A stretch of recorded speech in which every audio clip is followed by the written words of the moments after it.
Hey, everybody, welcome back to Contest Prep University. I'm Joe Klemczewski with Adam Atkinson. We're going to start a series, How to Win. And we're going to go through different criteria points and different points of need for all of competitors who go through these different divisions. We're going to start with women's bodybuilding. Obviously, not because it's the most popular and we think the most people need this, quite the contrary, but one of our most loyal listeners and viewers requested this. So there are definitely a lot of women out there keeping women's bodybuilding alive. Uh, Obviously, I mean, what can you say, Adam? It's not what it used to be because women have more options now with figure and bikini and wellness. But when you think of just the division criteria update, we're at the time of this recording, it's closing out the 2022 season. Are you seeing any changes in how judging panels are judging women's bodybuilding because of these different divisions? Not necessarily now, but like the size difference from back when we were coaching only figure and bodybuilding competitors is a major difference. So there's essentially a huge size difference. And I like to compare it this way, now that we can make cars go 200 miles an hour, we're making cars that can go 200 miles an hour. It's the same with female bodybuilders. The days of seeing 150, 160 pounders, which were big back then, are now, way bigger. You're seeing girls in the 180s, 190s, maybe even 200s.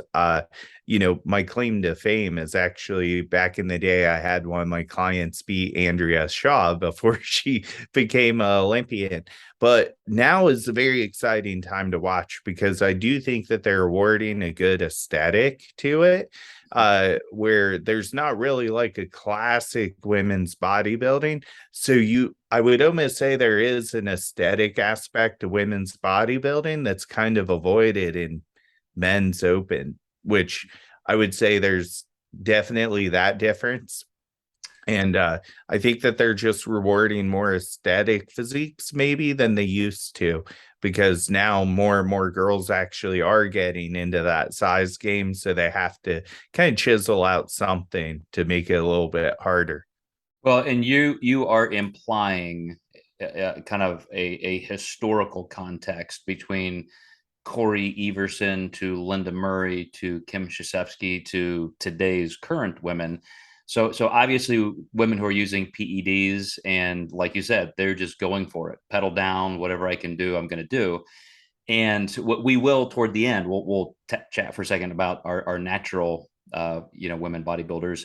But I agree. I mean, the last time I was at some of the big national shows, North Americas, that kind of thing, nationals, it's like wow. I mean, these women are definitely unapologetically going for it. But you're saying that even from the amateur ranks, moving through the NPC, trying to get into the IFBB, they are coming back to at least wanting a little bit more of the stylish body, not necessarily just the most muscle possible. Yeah, I would say 2 years ago, I thought the winner was going to be someone completely different based on size, and they actually did choose more shape, which was kind of surprising to me. I think it was surprising to her. I think she was, I'm going to win this thing. And I think everyone was a little shocked, but I do think a majority did agree that we really like Andrea's look. No one really holds a candle to her in terms of size and the shape right now. She could run this for a very long time, I think. Mm.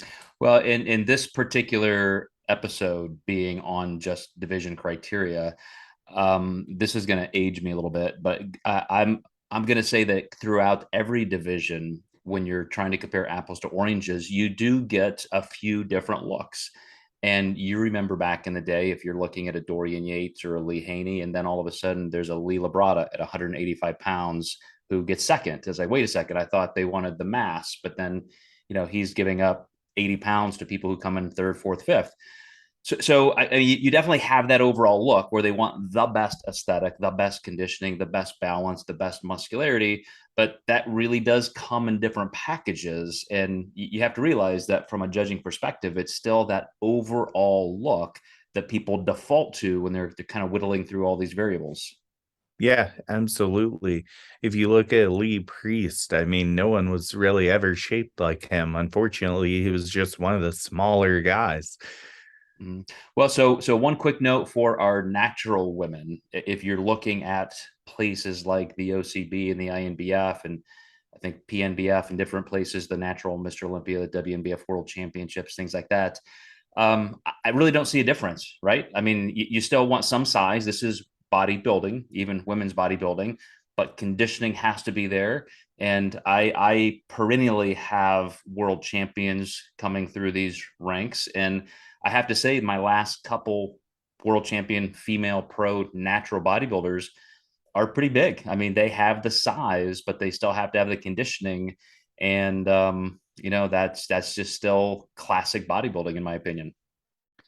Yeah, I think at the higher level, everyone's going to come in conditioned, so size becomes more so important, but the size has to make sense at the end of the day. So, you just don't want completely giant shoulders and small arms. So, there's still an art form to this, even though it is a get big competition. And as you get in the higher ranks, everyone's big. And I think that's what everyone's experience is in every division, whether it be bikini, bodybuilding, classic physique.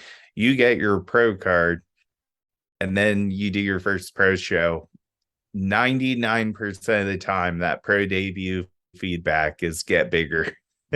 Yeah. Well, luckily, our second episode in the series is going to be on training. So you guys hang in there, and we will see you next time in Contest Prep University.